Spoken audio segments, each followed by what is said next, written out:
Hello everyone, welcome back. Today's video is a video topic that is more something that is popular in the minimalist community here on YouTube, but it was very much inspired by a YouTuber by the name of Allison Anderson. She's someone who I used to watch a lot back in the day, and sometimes, you know, when I haven't watched a channel in a really long time, I'm curious, like, you know, I hope they're okay. And I stumbled upon this video that she did, which is Decluttering Your Fantasy Self. And it struck me that, you know, when she was doing her decluttering and when she was in that frame of mind, her personal evolution, I wasn't there quite yet, you know. She stopped purchasing, she reduced her waste, she decluttered a lot. Very good channel. I will link to her in the description box if you want to have a look. I mean, a lot of you probably already know who she is. Recently, when she did that topic, it occurred to me that, you know, through my no-buy for the past 2 years, that we all have a fantasy self. So what is your fantasy self? So one of the definitions I came across is who you are and who you are not. So it's who you are every day and who you purchase for in like this, you know, fantastical sphere of things. And you know, it's about letting that fantasy self go. So let me give you an example. I am actually an introvert and extrovert. Every test I've ever taken comes up where I'm both an introvert and an extrovert. What does that mean?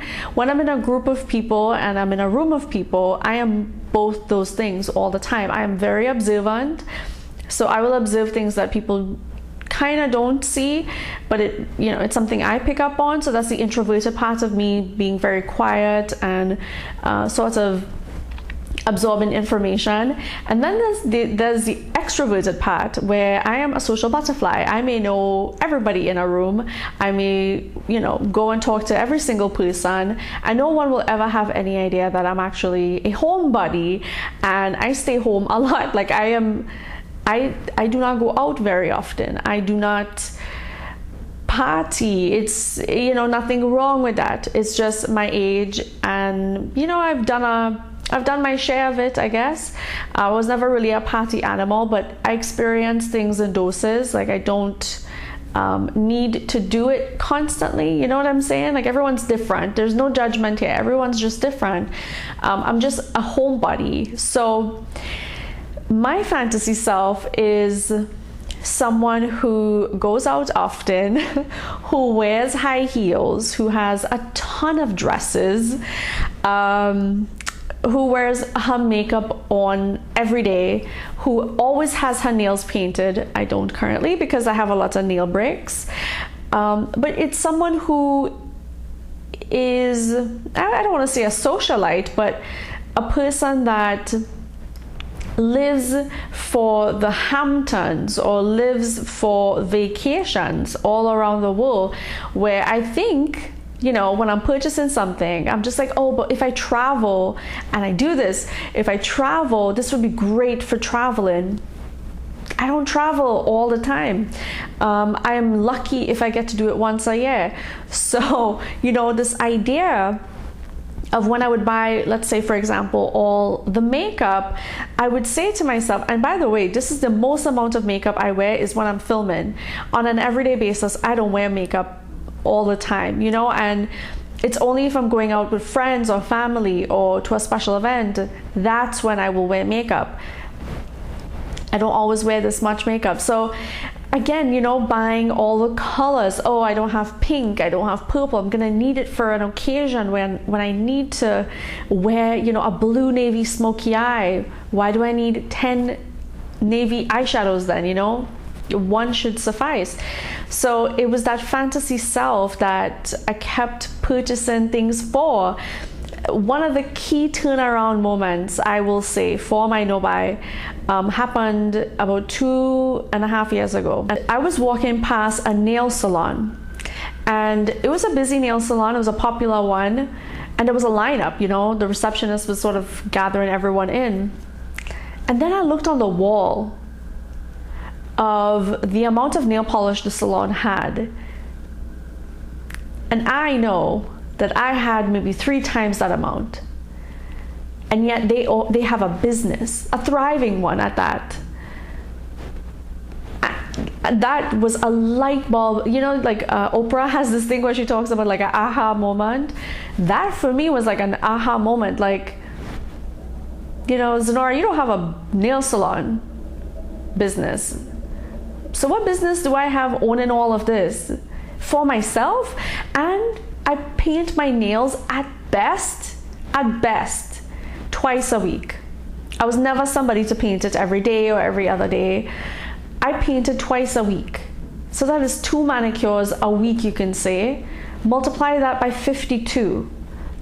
Now think about how many bottles of nail polish you need a year.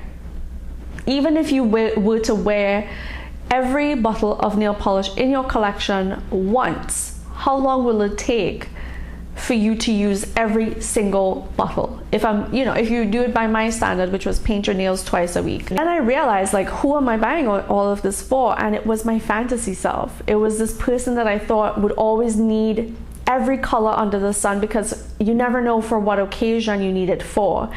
And I will link to my curated nail polish capsule collections and my makeup curated capsule collections, the seasonal ones, because that goes to show you, and it really points to how much I purchased and how much I have. But just, you know, I have a lot more nail polish than makeup, to be honest. So that was all my fantasy self that I was purchasing it for. And I don't do pedicures every week either. It's like every 2 weeks or something like that. So you know, there's just no justifying it. So I really was buying it for a person that I thought existed out into this world.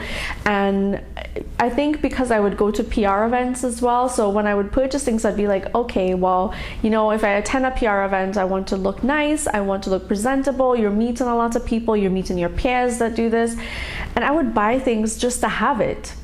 So I might have to either wear it for clothing, for shoes, for makeup, for nail polish, you know what I mean? Like the whole thing.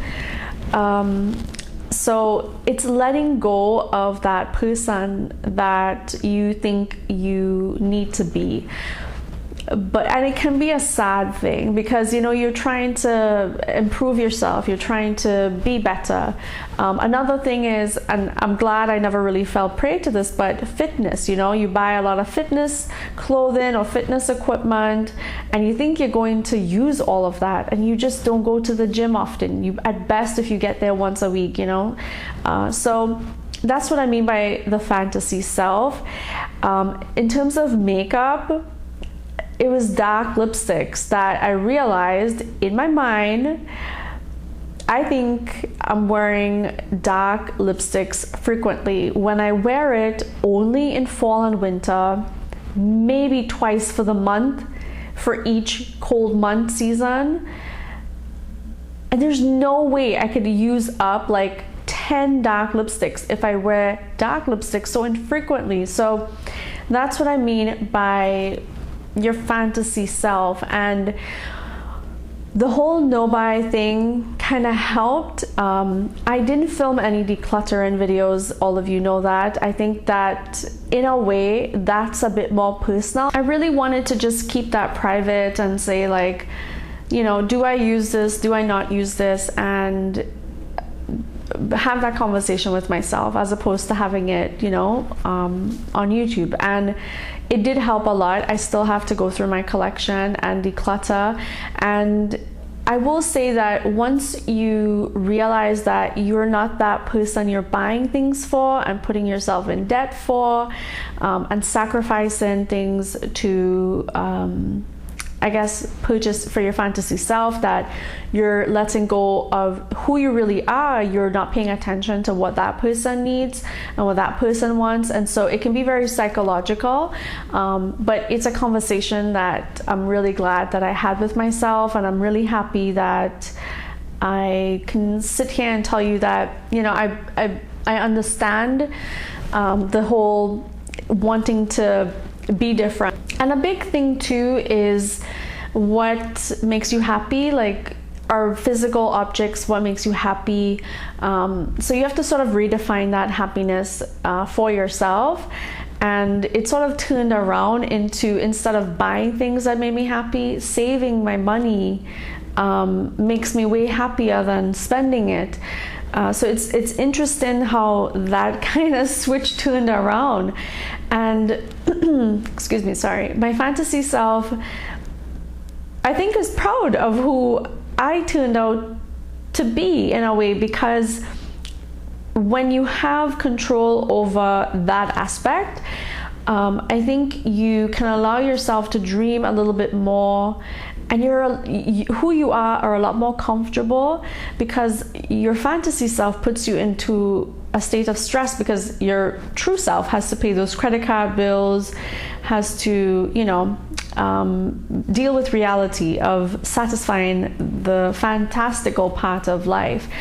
There's no reason to not enjoy things, but always in balance. And I did an update to my no buy video. I can link to that in the description box below, when I talk about you know, having too much of something just isn't good for your soul. And I think that's very, very true. But I really hope that all of you, this is a conversation piece. It's a video for a conversation, not to teach you anything and not to share a product with you. It's more to tell you that I think we each have this, and we need to pay attention to it. And we all have that person inside of ourselves that we are constantly buying for, that we don't really, you know, we don't really use the things in that aspect, because our fantasy self doesn't really come out of our shell that often, right? So I hope this video was helpful and interesting, and it sort of explains where I am currently, and I hope that it makes sense, because it comes down to what makes you feel joy, and having physical things can still make you happy, but having too much of it, I think, is where that problem lies, and where we really have to have that conversation. Because I don't think extreme of any direction is good. If you're just completely a minimalist and you just can't enjoy anything in life, then, you know, that is different too, to being a hoarder and you can't get rid of anything, you know. So I don't think extremes is where I want to be. I want to be like balanced. I want to be in the middle. And to be honest, I was never someone who needed a lot of makeup and nail polish and physical things. I wasn't raised that way, to indulge in a lot of consumption. You know, it was more spending time with family, hanging out with friends, spending money to go to restaurants, to eat, to, you know, go on trips and stuff like that. So those are the most important things to me. So I hope you enjoy this video. I don't know if it's gonna help anyone. I hope it does. Let me know in the comment section below who your fantasy self is, what you've done about it, and, you know, what you plan to do in the future about it as well. So thank you so much for watching. I sincerely appreciate your time. I will see you in the next video. Bye.